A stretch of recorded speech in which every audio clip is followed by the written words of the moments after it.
Good afternoon, everyone. I think we can get started now. It's 12:01. I'd like to welcome everyone to the April 2021 Race and Social Justice Colloquium, sponsored by the Shar School of Government and George Mason University. And today, our speaker is Professor Ruth Eob, Professor of Political Science at the University of Missouri, St. Louis.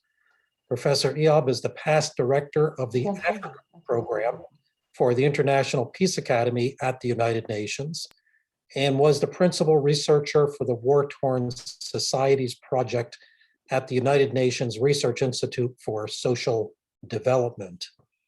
Professor Eob's research is grounded in political science, history, literature, and the arts, and her current research project, an in-depth study of the global Black identity in the diaspora and its manifestations in the field of international policymaking, owes a great deal to her decades-long study of national, transnational, religious, and race and gendered identities across time and space. In addition to her abiding interest and dedication to research on the role of diasporas in new homelands, place her in a unique position to analyze policy dilemmas arising from issues such as identity wars in the Horn of Africa, immigration crises in the Mediterranean, Middle East, and North Africa, and the global struggle for social justice, race, and gender equity. Dr. Eob's research and publications reflect how cross-cultural discourses and representations of the past continue to shape the present, providing rare insights into enduring asymmetrical power relations that are emblematic in the quest for social justice and equality. So her talk today is entitled African Diasporas and the Making of a Global Black Identity, Understanding Asymmetrical Power Relations. As always, feel free to ask questions in the question box or chat, and we will come back to those with time remaining after the presentation. So everybody, please join me in welcoming Professor Eob to George Mason University and to the Shar School. Professor? Thank you so much for that wonderful invitation. I want to thank you for giving me the opportunity to share my thoughts and my research and on a subject that I'm really passionate about, and in the end to make sure that all this production of knowledge at one point does have some empirical real life applications. And to that extent, this is going to be a tour de force, going back into history and saying, how can we make this a reality? So I thank you for this opportunity. The title of this presentation, as it says, is African Diasporas and the Making of a Global Black Identity. The idea of diasporas is about movement, and the very fact that the African diasporas moved out of the continent for millennia made it global. And this may sound rather self-evident. How and why would we take so much time to discuss the movement of people out of Africa and the fact that the claim that there's a global Black identity, one singular identity that is made out of multiplicities? To understand this, I would like to take this conversation to antiquity. And in order to do this, it is important for us to understand that Africans have been moving out of the continent for millennia. Way before Christopher Columbus and his crew stumbled onto the Americas, onto a world that they didn't know, on their way to what they thought were India. And that first movement would begin in the Mediterranean, which is quite close to the African continent. So looking at the African movements, the movements of Africans to and from the Mediterranean, shows us, as the PowerPoint slides will indicate, that the Mediterranean is the one place where you have the earliest recorded discourses and visual literary representations By that, we mean sculptures, paintings that we usually now have in the museums. But fragmentary texts and visuals, when they were combined with myth and fable, have created a confounding of which are the real Africans and the fictive Africans.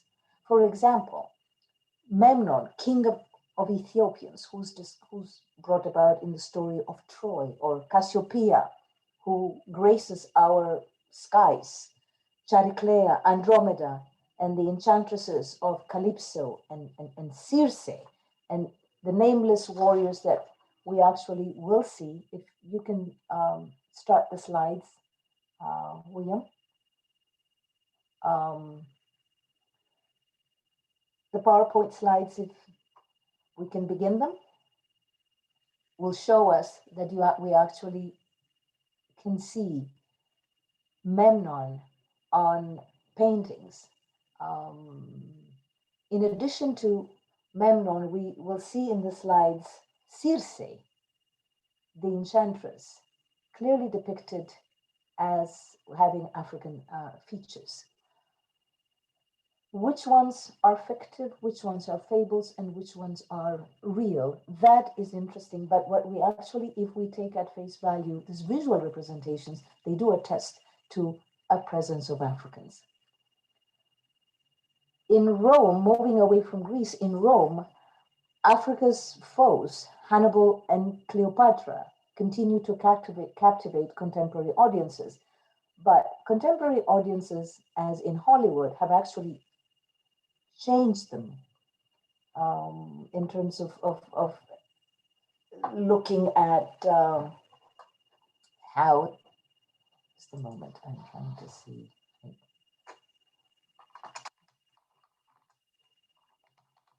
Yes, I'm not being able to see the slides. All right, so if we look at Hannibal and Cleopatra, they captivate our imagination, but the images of Cleopatra and Hannibal are not necessarily, they do not correlate with the origins. Cleopatra herself is a diasporic personality of Greek heritage in ancient Egypt, and of course Hannibal comes from the peoples of the Eastern Mediterranean. I think if we start the slides from the beginning, that will be good. In the Mediterranean, from Memnon to Cleopatra, we actually, these are fictive personalities, but what we end up with is having real diasporic Africans, such as Leo Africanus, Juan Latino, Estebanico from the Afro-Mediterranean world, and of course, the caricatures of, for example, the Facetta Nera from the era of Mussolini, always combining to confound us about what is real and what is not. But the likenesses that we see in the museums, this presence of Africans, actually indicate to us that the movement of Africans to Mediterranean and from the Mediterranean back to Africa has been of a long duration. If we look at the Mediterranean, we can see it illustrates us three things: that there is a high visibility. We can stay exactly there. Yeah, hang on. So when we look at the, thank you, because as indicated in the Mediterranean region, we see the illustration of Africans. And what we get out of this illustration is actually also terminology, with the Greeks speaking of Africans as the people whose faces have been burnt by the sun, or bronze faces, or Aethiops, referring to people who were much darker than they are. What we see in various museums, in vases and paintings, is also the gendered identities. Here, you will see that Memnon with the shield and spears, which is usually, corroborated historically. In fact, you could go anywhere, to certain parts of Africa right now and see this ritualized. In the middle slide, what we actually have is Andromeda, who is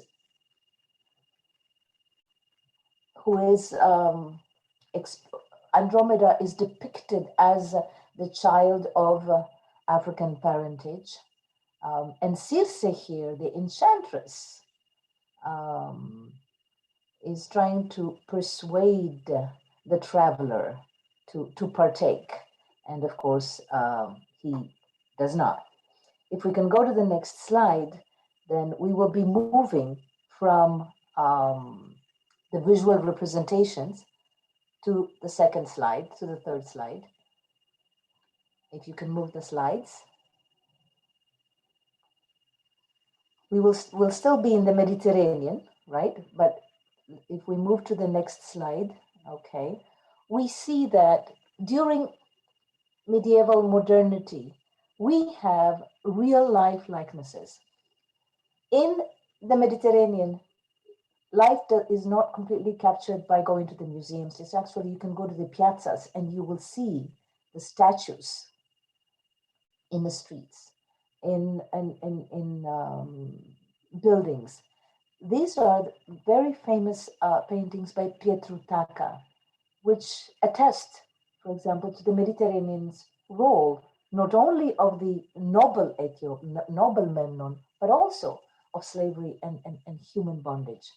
And in an interesting way, the Mediterranean gives us an illustration of how bondage is understood, as illustrated by the figure on your left, who actually exhibits such misery, and the other one in which it exoticizes the enslaved. And this particular binary mode of presentation is something that is particular to the Mediterranean, but it has been, once again, it has traveled the world. It has become global. And in terms of looking at real Africans or real parent people of African descent, we move from the presentations of Pietro Tacca to the next slide, in which we have historic Africans such as Alessandro de' Medici, who is of African heritage. And we know about that because posthumously he was derided or denigrated as Il Moro. And at a certain point, attesting to his African heritage. Texts and new biographies also indicate to us that his mother, Simonetta, was supposed to be of African heritage. And again, Alessandro de' Medici, being a duke of the Medicis, occupied a very different class. The question for us at this point is, why do we not know about Alessandro de' Medici? Why is the concept of this diasporic African not in our curriculum? And why would it make a difference? Well, it would make a difference if we started to look at the Mediterranean currently, in which Italy, for example, and Greece are facing an onslaught of new kinds of diasporic encounters and movements from Africans trying to cross into the Mediterranean. And we have some of the largest challenges to the European Union, to the concept of human rights, to the idea of asylum, so that understanding and knowing that this is not a new arrival, I think would make a very big difference to the way we make policies. When we look at Duke Alessandro de' Medici of 1553, he was not the only one. In the middle slide, you actually have, to your left, we see Juan Pareja in the painting of the Calling of Saint Matthew. Pareja becomes very important in the sense that although he has painted over 17 paintings, he's only known for us as the enslaved model of Velázquez. Again, visibility of diasporic Africans, but a sort of erasure of their history. So much has been produced in the African diaspora in the last 20 years. I can attest to that because I started this project of looking at the African diaspora, I think about, 13 years ago, and I've been working diligently, and I can tell you that a lot of scholars are producing books. But the knowledge being produced in the books somehow, even though it is there, is not seeping into our understanding, into our dialogue, and especially also into our policies. In the slide that you see also, we have Alessandro Pushkin, who is the great grandson of Hannibal Ivanovich Abraham, who is supposed to have been captured from the Red Sea region and sent all the way to Russia.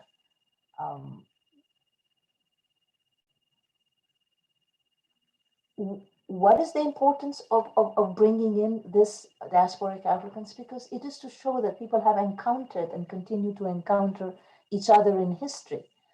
Why is there this asymmetrical power relations for people of other diasporas, for the production of other diasporas, and not for the African diasporas? And that's a major issue that I would like to address. Moving on to someone that we don't have an actual picture of would be the person known as Leo Africanus. Leo Africanus, whose real name was Al-Hassan ibn Ahmed al-Wazan, was born in Granada in 1486 and had to resettle in Fez, but then he was captured by pirates and was gifted to the Pope Leo, who renamed him Leo Africanus, and he became known as Giovanni Leone. Leo Africanus is an interesting illustration of how people of African heritage have been not only crisscrossing the continent, but also the fact that he authored a very important book called Descriptions of Africa, or Descrizioni dell'Africa, because it was first written in Italy, which was used by a number of explorers. But having used his opus magnum, texts, the texts that we have of Leo Africanus only remember him as a trickster and as a wily bird, and as somebody duplicitous. And so if the texts are looking at you or representing you as duplicitous, it would be unlikely that your work is valued. But Leo Africanus should be a household name because the explorers and the cartographers relied on him. But more importantly, playwrights like William Shakespeare would actually rely on him to build the story of Othello, which I will get back to. The third diasporic figure, and these are only, three eminent ones, would be Juan Latino, who was born in Africa in 1517 and was transplanted to Cordoba, where he actually became a professor of Latin, a freedman, a former slave, becomes a professor of Latin at the University of Granada. And we know of him because he's the author of Austria's Carmen, an epic poem that commemorates the Christian victory at the Battle of Lepanto in 1573. And that is not enough. He is known not only for the poetry, for the commemoration, but the very fact that he decided to include a plea for equality. And Granada's Black poet launched a frontal assault on racial inequality, and basically said to the prince, "There is no lord of states which has not admitted everyone, nor monarchy that would exclude my race capriciously." And he told the prince that there should be equality and that people should not be excluded because of the color of their skin or because of their race. And in doing so, he actually, his poem tells us that it would be better for people to have mutual respect for each other, and that the European or the white race would not be that respected if it was to go to Africa. And so what he was talking about is the beginnings of what we would call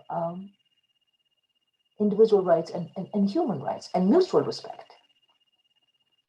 Why is Juan Latino not household name? Why is he not so global? And we can discuss that later. The third is back to Juan Pareja, whom you see. The portrait of Juan Pareja was painted in 1650 and graced the Met Museum for years. It was painted by Diego Velázquez. Juan Pareja, as I indicated before, although he was a painter in his own right, was always and continues to be remembered as the enslaved sitter or model for Velázquez. Pareja was manumitted and freed by the time this portrait had been painted. But biographers like Antonio Palomino wrote down in text that the way Pareja got his beginning as a painter was by tricking the prince when he came to see Velázquez. It is not actually true. It makes a story, but it was not really true. And what it ended up doing is introducing Pareja as the never-changing, perpetual slave that made Diego Velázquez famous. And we see versions of this in which Africans, their labor and their faces, their bodies were used to produce wealth and fame for others, and their own productions continue to be diminished. But I would say that Juan Pareja is making a sort of a comeback right now because he graces the cover of the new book by Jesse McCarthy, for those of you who are interested. In terms of what the Mediterranean and how the Mediterranean has affected the other diasporas is what we call the classics. Greek classics, Roman classics, and of course the indomitable bard William Shakespeare. William Shakespeare, who penned Othello, based his knowledge from Leo Al-Hassan al-Wazan or Leo Africanus' description of Africa. Diego Jimenez took the real history of Juan Latino and actually created a very degraded version of Juan Latino. So playwrights such as William Shakespeare and Diego Jimenez and biographers as Palomino basically render this diasporic persons either exotic or lachrymose or demonic or mundane in the sense of Alwazan or Leo Africanus, from whom a lot of the information was taken about the Moors. We find that Othello, the fictional general, remains part of our curriculum. Othello's dramatic representation of the power of discourse is not just one of military prowess, as we saw with Memnon, because that was a king who was armed. And later we will, when we cross over to the Red Sea and the Indian Ocean, we will see Malik Ambar and the Habshi sultans of the Red Sea. We see that one of the ways in which diasporic Africans are represented is as military strongmen, as generals. And in Othello, we see the demise from his being valiant Othello to being described in the same play as an ugly black man, a Barbary horse, and a threat to the order of things. In Othello, we actually have the most reductive account of a being who comes to be recognized only as a shell of Black masculinity and by extension of Black humanity. And Shakespeare's tragedy is not just about the fictional Moor who was transplanted, but it was also about the threat of those who had been Islamic and became converted. So the concept of the conversos and the threat is embedded in Othello. And so the real Moor of Rome, I would claim, is Leo Africanus al-Hassan al-Wazan. And the fictive Rome, the fictive Moor of Venice continues to be part of our education, and we continue to deny agency to the actual historic diaspora. I believe this is really important because it takes us to a number of contemporary policy matters. If the medievalist and the modernist feared the converted or the former Muslim and the converted Black general, we find that in the 21st century, there seems to be fear and setting up of walls of Muslims or of people who are, may also not be of the same religion, but people who are of a community, but we seem to find them a threat. So the actual Moor of Rome, Leo Africanus, was a household name in his time because people were reading his books. And now it is the fictive Moor, Othello, who is a household name. I think that bears discussion at a certain point. Crossing from the Mediterranean to the Red Sea, we actually also end up understanding that the Red Sea is the place where Africa and Arabia, Southwest Asia, meet. But what we actually have is palace guards and ornamentalized and exoticized gendered illustrations of Arabs, either as these beautiful ornaments or as the horrid traders who were engaged in the slave trade. And one does not have the same illustration of the European slave trader, whereas the Arab and the Africans involved in them have been demonized. The Red Sea region also is a bridge between the area that we now know as the Horn of Africa, Ethiopia, Sudan, Somalia, and Arabia, and a bridge to the Indian Ocean. Of course, it is the shortest maritime crossings, and diasporic Africans crossed for trade. They also crossed as captives for millennia.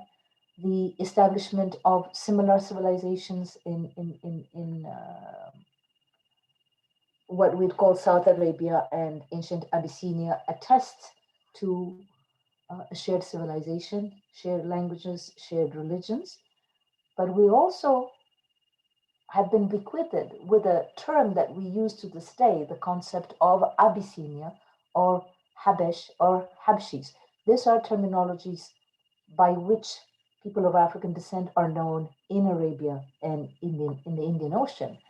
And its root, the root of the word is actually comes from the Portuguese rendition of Abexin for Abyssinia, which also comes from the term Habash or Habashat. So again, I think understanding, maybe I'm trying too hard, but understanding the etymology, understanding the concepts, make it easier for us to understand that we do have a global culture. We have shared in conquest, in commerce, in conversions, and that the global world that we see now actually has millennial roots. This becomes important when we start looking at others as alien, as newcomers. If we go to the next slide, from the Red Sea, we also have some ideas that representations of what we would call North African and Horn of Africa personalities have been divided by this cartographic division of modern colonialists that have divided Africa into Saharan and Sub-Saharan. And Sub-Saharan indicates Blackness, whereas Saharan does not.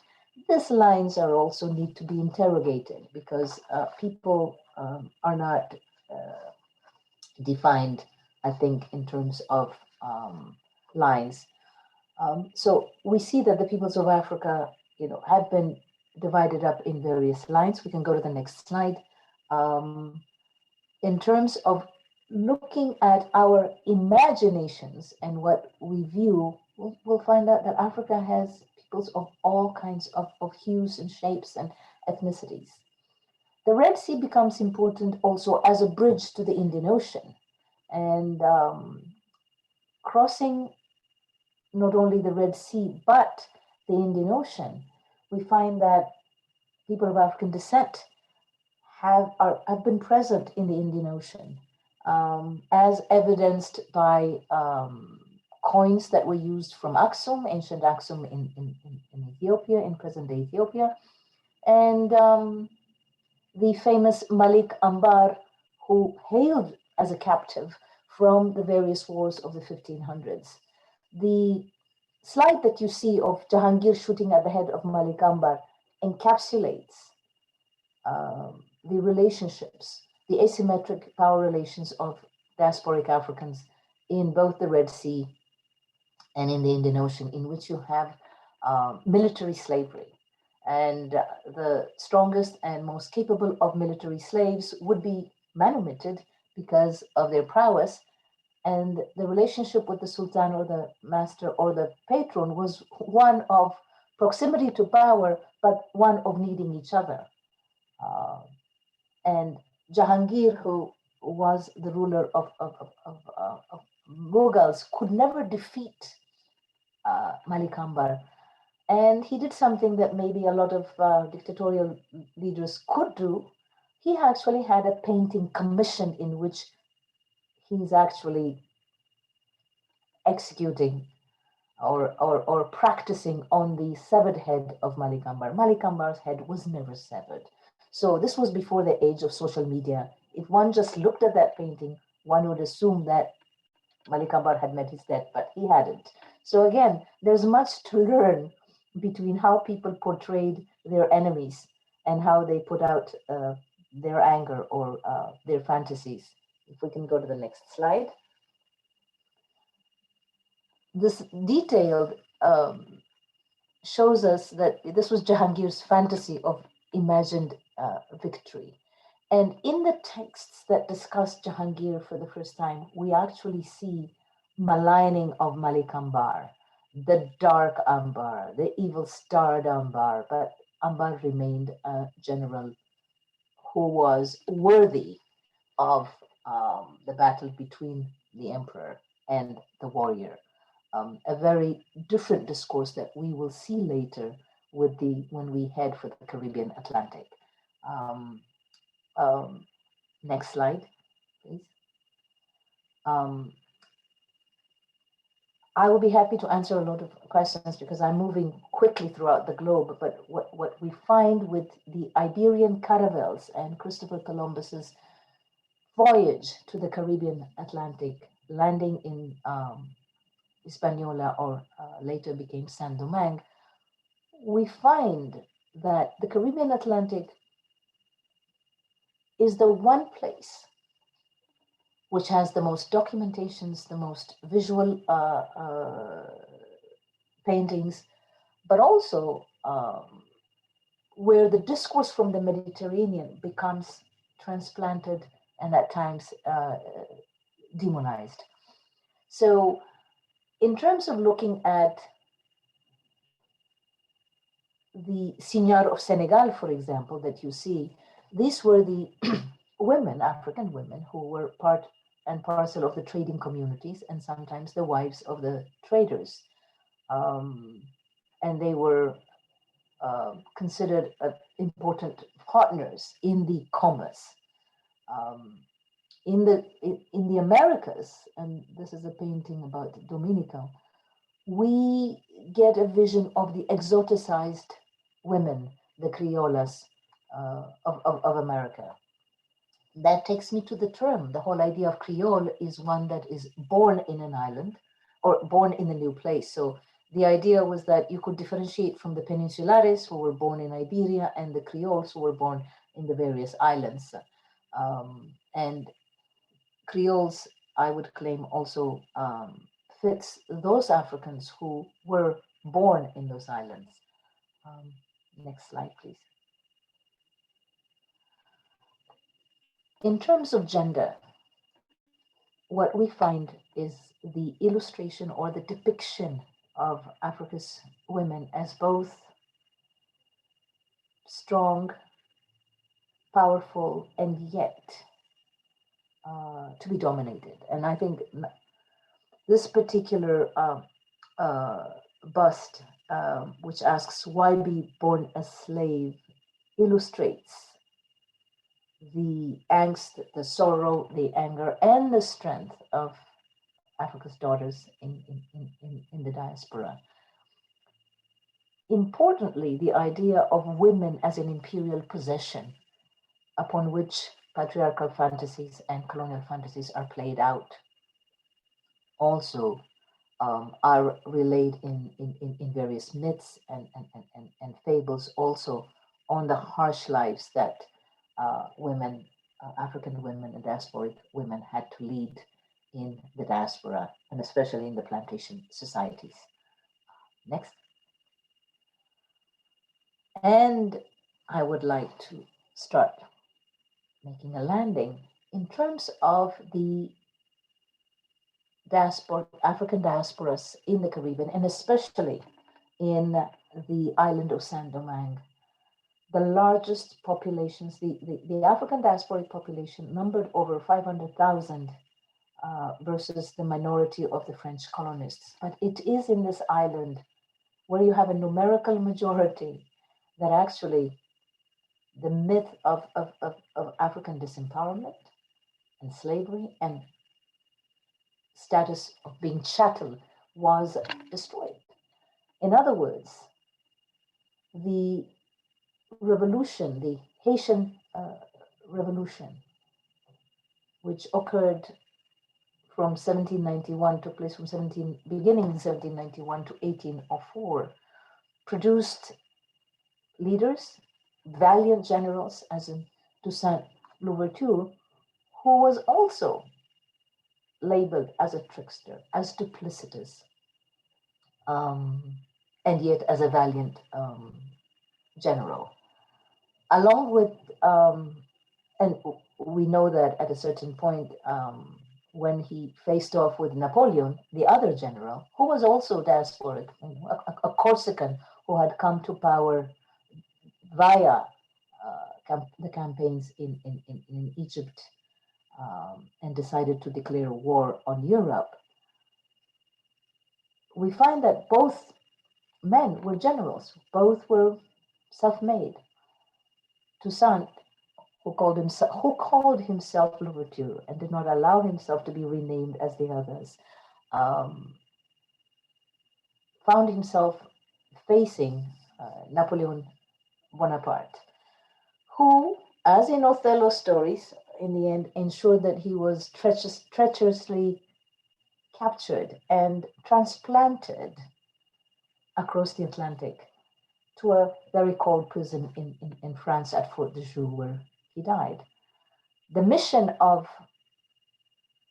ending abolition and emancipation fell to another diasporic African, Jean-Jacques Dessalines, of whom we see no visual presentations, but we hear a lot in terms of the texts that paint him to be a demon, a butcher, and a killer. But Dessalines also was the person who, in the end, in cooperation with a number of other generals, succeeded in making the dream, Toussaint's dream of being free without the French part, a reality, in which in the Constitution of 1804, 1805, Dessalines declared that the island would no longer be overshadowed by the French presence, and that was virtually and really, because he ordered a massacre of the remaining French colons, and declared all citizens of Haiti to be Black. The term Black then becomes a term of empowerment. And for the very first time, we see in Haiti an illustration of the beginning of the political identity that would be the basis of a global, of the global Black identity that produced the Pan-Africanist of the Caribbean, the Pan-Africanist of the African continent, and I would claim the emergent global Black identity that embraces diaspora. I would like to stop here and take questions because it is very difficult to make a world tour in about an hour, and I'd like to make sure that we have time for questions and answers. Thank you. Thank you. I'll let Shar take over. Okay, well, thank you very much. I guess we'll open it up for questions and see if anybody wants to raise their hand. You can raise your hand and ask Professor Iyab anything you want about the presentation. Yes, somebody's hand is up. Franklin Knight, can you speak? I'm not sure if you can. We can try it, and if that doesn't work, I think you should be able to, Franklin. Talking permitted, it says. He's on. Can you hear me? Yes. Yes. Yeah. I have just two observations. I think that's a very interesting introduction to the subject, which is, as she admits, very complex. But since neither enslavement nor subordination originated in Africa or with Africans, in fact, the etymology of the word slave comes from the Slavic languages. How did both enslavement and subordination become so invidiously identified with Africans after about the 14th or 15th centuries? And the second, I may as well rush into that, is that I think there is one dimension that I would like to hear a little more discussion on, not that you haven't discussed the aspects you have selected well enough, but that has to be the commercial connection of which the Mediterranean played such an important role, and the Red Sea. Because one of the curious observations that I have made is that the Hanseatic League had two patron saints, and one was Black. And obviously, that goes back to the 11th century. And again, this illustrates the Mediterranean dimension of the Hanseatic trading system. Thank you. Those are fantastic points, and I'm very happy that you brought out those questions. It is true that the concept, that the idea of slave or sclavo or sclavo, the terminology that basically we continue to use in the English or Latin-speaking world is based on the Latin, and it actually has labeled or defined the area of the world in an area in Europe as the Slavic areas. So when we talk about the Slavic areas, these were the areas that Rome raided. And for example, during the Roman period, those who engaged in slavery were considered polluted. It was called the mercadura sordida, the sordid trade, so that the products or the goods that came, the slaves, were quite accepted, but the intermediaries were considered sort of a different caste. So this idea of Slavs embracing, for example, we had countries called Yugoslavia. This was the land, the particular places of Slavs. But what happened at a certain point during early modernity was not the discovery, and I think the discovery of Africans, which had already been there, but the idea that this Povo Negro, this Black people became chattel, they became commercialized. And I think that occurred in the process of enslavement. Slavery as a commercial activity shows the crassness of both the institutions of religions that all said that everyone was created equal, not only of religions, of various constitutions also, that the tenets of the equality of each individual, when compared with the values of their uncompensated labor, led to this eliding of the African or the Black person, or as ebony goods, as chattel. And that I think we owe to the colonial encyclopedia. We also owe that, I think you were right, Professor Knight, to point this out, to the discourse, for example, of the church, the Christian church, and the Manichaean view of the monotheistic texts constantly divided the world into good and bad, light and dark, and the devil became black, and the temptations became black. There is a book about the darkness.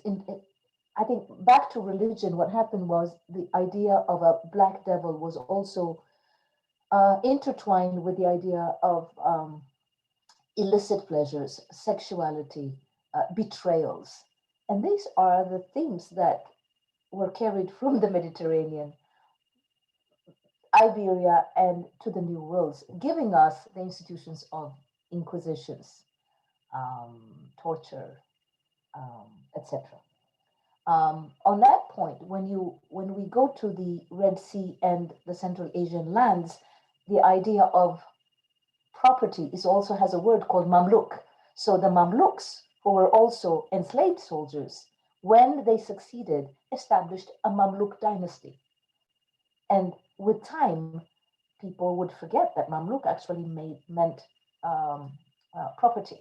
So when we take this refashioning and reappropriating of the names of the Slavs, of the Mamluks, and I think of the diasporic Africans, especially in Haiti, when the idea of everyone becoming the citizens of Haiti would be black, and it was not epidermal, because even the white mercenaries and generals and the women were granted a black identity. And so it's this idea about owning it and refashioning it and reappropriating it. And I hope I have answered that question. Great, thank you. We have two more questions up right now. Louise Shelley and Jennifer Victor. I think Louise Shelley was up first. If she would like to say it herself, ask her question herself, I think she can. Thank you. What a fascinating presentation.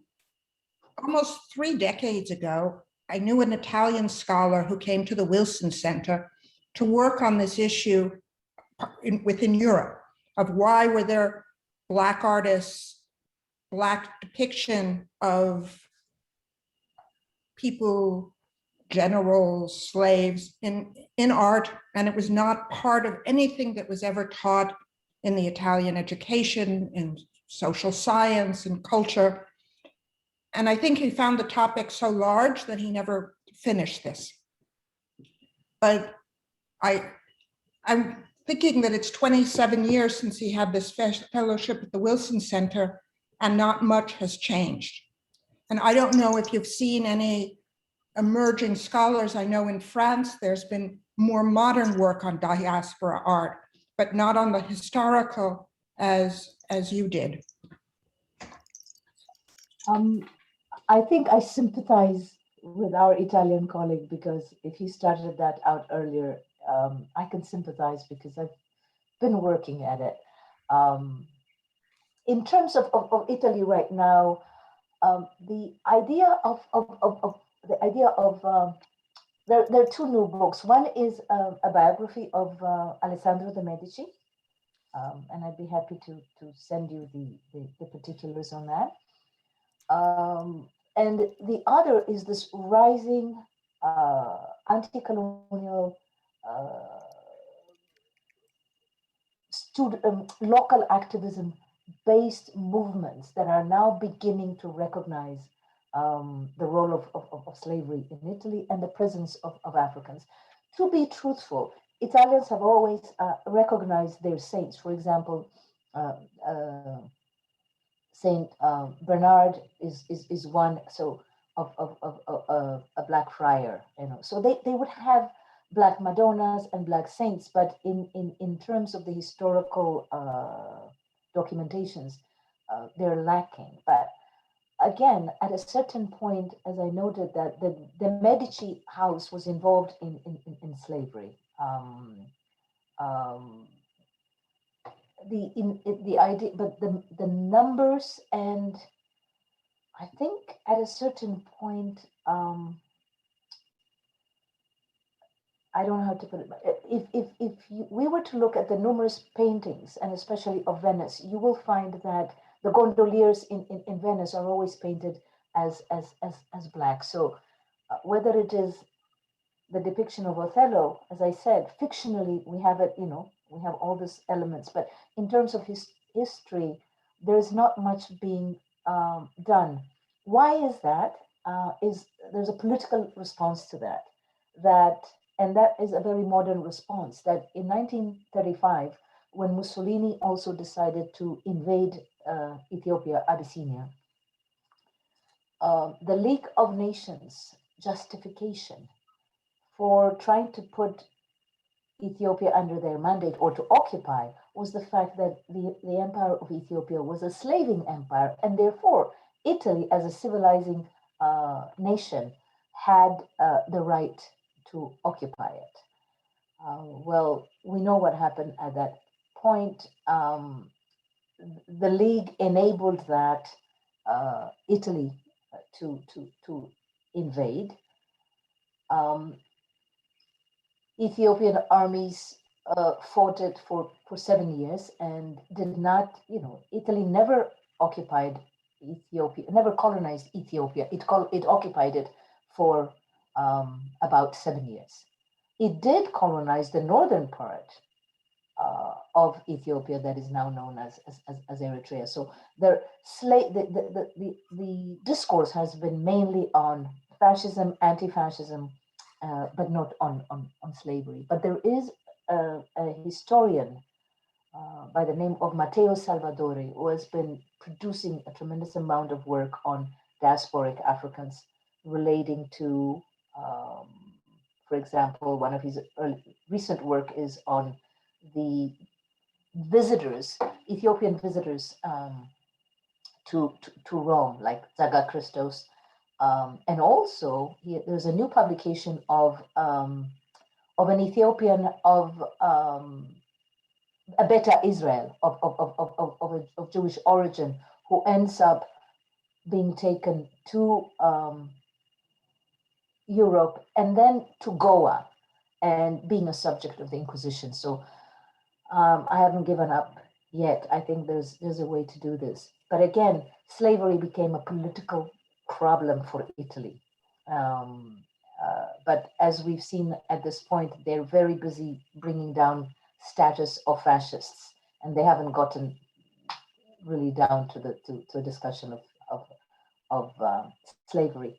But I'll be happy to send you a number of bibliography, if that would be helpful. Just one thought, but slavery existed in Sicily into the middle of the 19th century. So maybe part of that was a conduit into other parts. Now that you've given me, very briefly, I think you're right. One of the things that I in my presentation, I highlighted the military slavery. The other part that I only mentioned in passing was the idea of concubinage. So the idea of taking African women and having children with them and making them concubines was also a path to proximity to power. But what ended up happening, as it did in the Caribbean, was the creation of people of both heritage, African heritage and European heritage. And so what you actually had in Sicily is not just the African slavery, but numerous different kinds of peoples were settled and resettled in those islands, and especially in Sicily. In fact, both in Sicily and Sardinia, if we were to look at in any areas of research, it would be important to look at both Sicily and Sardinia, not only with an eye to diasporic Africa, but an eye to what would be the legacies of Carthage, what would be the legacies of what happened to Carthage and its peoples. And there is some new research being done on the legacy of the Phoenicians. So we have a lot of interesting things to work on. Great, thank you. Jennifer Professor Victor has a question. I don't know if she wants to say it, read it herself, or if you can read it, or if I should read it. I am happy to read it though. Thank you for an interesting talk. I'm wondering if you can talk a bit more about the concept of global Black identity and how it intersects with social identity theory. In so much as modern social identity theory elevates the importance of coincident social identities for determining political behaviors, does global Black identity contribute to this coincidence in profound ways in the United States or elsewhere with respect to political behavior? Wow, that is a wonderful question, or a set of questions, and I'll try to do justice to them. But this is just the beginning of our dialogue. As I said in the beginning of my talk, the idea of a global Black identity is the outcome of this millennial encounters with differences of time, place, and circumstance. In terms of where we are now, of the global Black identity, it is surprising that you can go to Europe right now and we have a concept, for example, as nebis, or Black Italians, right? Black Greeks, Black Germans. The concept of adopting the word Black as an empowering qualifier is in action. But why does it continue? How is it that this Black identity never was fixed even from the time of 1804? Because Dessalines' constitutions did not last for too long. In fact, he perished 2 years afterwards, and that idea that all Haiti's citizens were Black also disappeared. And so with revolutionary changes or transformations, there is always the response.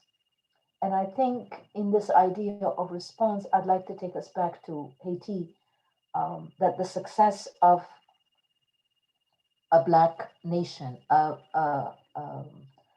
Black generals, but mostly also Black emperors, created terror. It created havoc. It was almost like, how dare you make yourselves emperors? Napoleon made himself emperor at the same time as Jean-Jacques Dessalines did. So it was this whole idea of that asymmetric power relations. Only when one can sustain political power and military power, for example, as did the Mamluks in Egypt, was the fact that they were able to divorce the stigma of enslavement from their name. And going back to Professor Knight's question, so that we nowadays can talk about a Mamluk dynasty in Egypt, and it's a dynasty, but the terminology and the etymology was one of enslavement.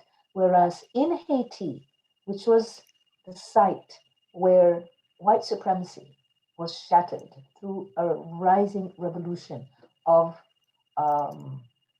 people of African descent, whether they had all their various differences, they were all part of the African descended people. What ended up creating a problem for Haiti was, for example, the reactions of Britain, France, and the United States under President Jefferson refusing to acknowledge that Haiti was an independent nation state. And in fact, for Haiti to get its independence, as I think a Haitian writer said, they had to pay for it 3 times. First, through their enslavement, by their labor and sweat, then by their blood and sacrifices. And then later, they had to pay France an indemnity of millions of dollars. And that is an asymmetry that needs to be addressed. The idea that Haiti was a threat to the slaveholding empires, because by 1804 it had declared itself dependent. So yes, I do believe that the idea of a Black identity intersects, and its globality intersects. It also raises a very important question. How is it that it is the African descended or African diasporas in the Caribbean, in this case in Haiti, and in the United States that have actually transformed and created this new proud identity, whether it is from the various rebellions, Denmark Vesey et al., or the discourse that came from the United States by the orator, Frederick Douglass, who took it out to the world, or the idea of Black Power movements in the 1970s. And the United States becomes also the one nation in which we had a person of African descent as president, not only 1 term, but 2 terms, as Obama would say. These elements, the particularly dazzling and victorious moments of diasporic Africans, have always elicited a terrifying response. And I think Carol Anderson's book, White Rage, addresses that. That any gains made by diasporic Africans triggers a response by a society that is still, I think, captive to the outdated and discredited ideologies that Black and Blacks are inferior. And as we can see today, we are facing this kind of responses. And I would like to say that this intersection can be addressed, again, by learning, by educating, but most importantly, by actually taking all this knowledge that's out there and putting it as part of what would inform policymakers. That being Black in any society should not be one of otherness. If we can actually say, Black people have been interacting with what these other people or white people. And so again, Blackness is not an epidermal issue. It is a political identity, as is whiteness and white power. So this tragic tango between white power and Black power and resistance and supremacy is at play. And it does affect the political behavior. Living through the last year, not only under pandemic, but also facing daily news about how without proportion that those who are brutalized are of the non-hegemonic culture, that they are of African descent, of Native American descent, of Hispanic descent, leads us, I think, to interrogate, to see what is missing in the 21st century? Have we not learned anything from the past? And if we have not, if we have made the production of knowledge in museums something for the ivory tower, what is it that we must do? I think that is a conversation that we all need to have, and I would be happy to continue to do so. Thank you very much. That was Right. Dean Rozelle. Yes, well, thank you, Ruthie. That was really wonderful. I learned a lot today. And I know my colleagues really appreciate your presentation and taking the time to be with us here at the Shar School and George Mason University. And we hope this isn't just one time to get to know you, but that we have more opportunities to stay in touch with each other and learn from each other. So I just want to thank you for yet again coming today and giving us these insights. Thank you so much. I would also like to express my appreciation, and I do hope that we can continue to have this dialogue afterwards and continue to engage. All the questions were wonderful. I wish we had more time. Maybe we will make more time. Well, hopefully next time in person. Yeah, hopefully next time in person. Yeah, that would be even more special. So, and thank you to Shar Miller and Connie McNeely for their work in putting together this colloquium. And that closes our session. And the help with the technicalities and taking care of the parts. I really appreciate it. Another reason why we all wish to be back together in person. So, but it went really smoothly. Don't worry about it. Everything was fine.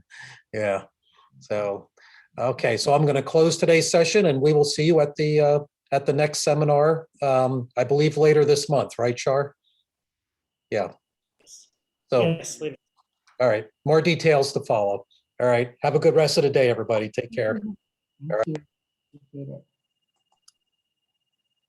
Thank you.